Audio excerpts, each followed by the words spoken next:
When Crawford stepped into the spotlight, the entire boxing world paused.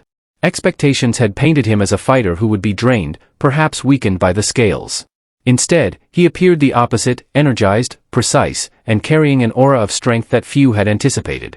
His physique caught attention immediately, sharp lines, steady composure, and the kind of presence that made analysts lean forward.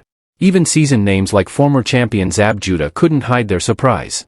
What was supposed to be the smaller man suddenly looked anything but.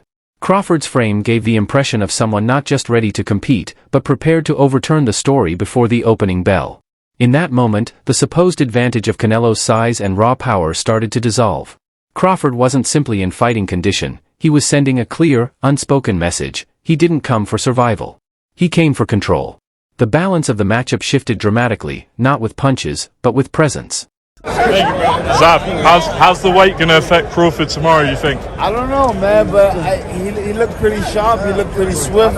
He looked pretty, like he was, dealing with, like what he's up against right now. Do you think he looked bigger than Canelo out there or not? He looked bigger, didn't he? That's crazy, right? Exactly. We kept saying about how much Canelo was going to be so much bigger over him, but look, he looked bigger than Canelo. That's crazy. Has he got to get this done early, though?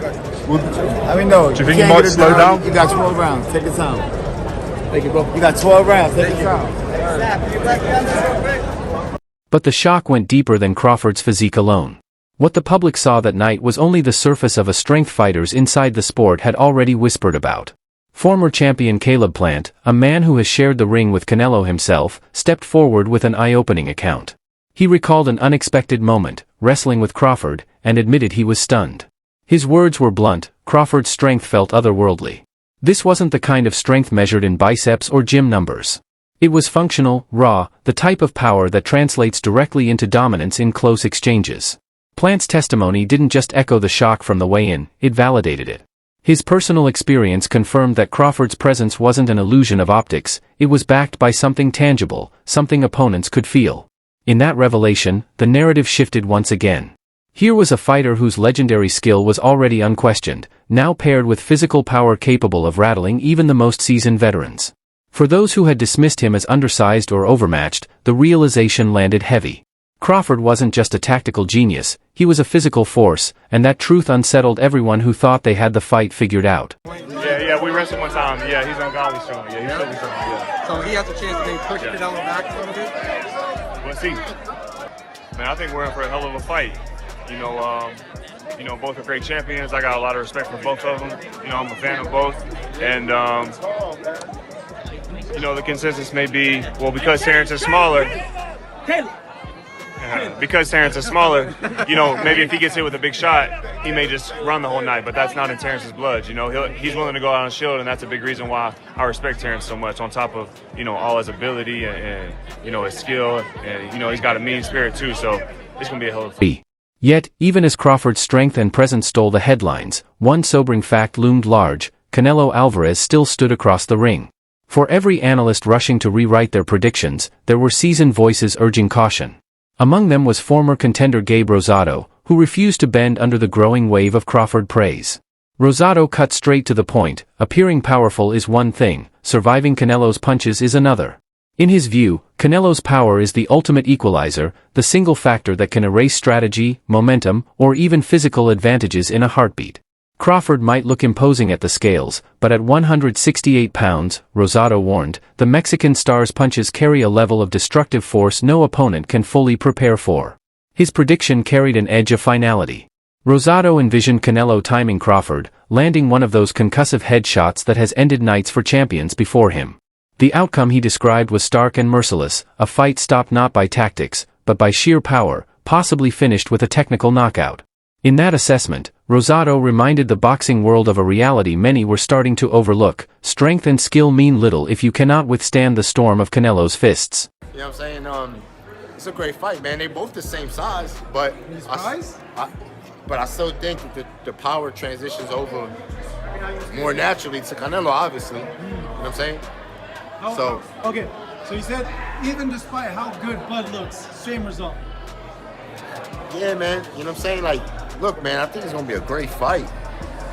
But I don't know why. I just got a feeling that Canelo's gonna hurt Bud. Yeah, Yeah, I think he's gonna hurt him. Yeah. The body, chin, Headshot, man. combination, headshot. Headshot, I think. Yeah. Like the TKO stoppage. Yeah, man. I think, man. But you know what I mean? Like, look, you can't count Bud out because he's pound for pound one of the best. You know, it's always the bigger guy wins, but Bud he different though, man. But I still think Canelo got it. The clash between power and skill carried yet another layer of controversy, one tied to a question that has shadowed Crawford throughout his rise. Promoter Eddie Hearn has long been one of the most outspoken critics, and his argument goes beyond Crawford's performance in the ring. He points instead to the foundation of Crawford's legacy, his record. Hearn doesn't deny Crawford's brilliance, but he insists the record is padded with names who weren't at their best. Fighters like Kell Brook, Amir Khan, and even Errol Spence, he argues, were past their prime by the time they shared the ring with him. To Hearn, that means the boxing world has yet to see Crawford tested against an elite, peak-level opponent, a gap that casts a long shadow over his perfect win column. That criticism struck a nerve because it cut to the heart of how greatness is measured. Was Crawford's undefeated run proof of unmatched skill, or was it built on timing and careful matchmaking? It was a question that lingered uncomfortably, even for some of his supporters. Against that backdrop, the fight with Canelo wasn't just another title bout. It became the defining trial of Crawford's career, a proving ground where reputation and reality would collide under the brightest lights. The thing is with Crawford, and I was kind of goading him on this, and it's not his fault. His resume's not that impressive. Like I said to him, tell me your best win ever. This is what I said to him. And you know what he said? Ricky Burns. Right? Now Ricky Burns is a great fighter. It's my guy. He's a 3-division world champion, but you can't say that he is, you know, like one of the greats. He's one of the greats of Scottish boxing, but if you're talking about one of the greatest pound-for-pound fighters of all time, it's not Terence's fault that he hasn't been able to get those fights, but a lot of the guys that he's fought have been done. You know, even arguably Ricky Burns at the time. You know, I know he went on to win other world championships, but he was kind of on the slide at that time. Kell Brook, Amir Khan, you know, Gamboa, you know, all of these guys. Who else did he beat? Ndongo, like Errol Spence, another example. Terence is brilliant, but he's never actually really had many notable victories. Still, boxing has never been only about size, power, or even resumes. The battlefield is as much mental as it is physical, and many observers argue that this is where Crawford may hold his greatest edge. Former champion Antonio Tarver, a man who knows the demands of the sport at the highest level, didn't hesitate in his assessment. He called Crawford a real dog, a fighter wired with relentless focus and unshakable toughness, qualities Tarver believes Canelo's recent opponents simply lacked. That description stood in stark contrast to Canelo's trademark composure. Alvarez has built his legacy on staying cool under pressure, rarely showing cracks even under the brightest lights. But Crawford's mentality presents a different challenge, a constant, aggressive mindset that refuses to concede ground. It's not just about throwing punches, it's about breaking an opponent's confidence before the final bell.